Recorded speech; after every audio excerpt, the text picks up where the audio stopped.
Welcome to McPlum, simple solutions served daily. You start by opening the file and invoking print right away. Choose the app's print or export to PDF command. This directs you to the PDF virtual printer.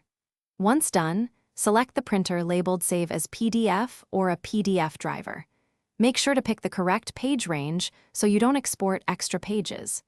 You're doing this to create a self-contained file that preserves layout. Next, you'll configure options like paper size and scaling before saving.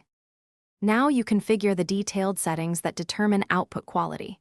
You set page range, orientation, and paper size so content fits, then adjust scale or margins to prevent clipping.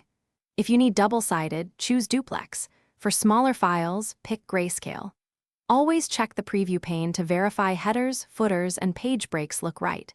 If something shifts, change scaling or paper size. These steps stop surprises when you print later and ensure the PDF matches your. You finish by naming the file and choosing a folder, then click Save to generate the PDF. Once it's saved, open the PDF and rapidly scan every page for missing fonts, misplaced images, or blank pages. Print one test page if you plan to produce hard copies.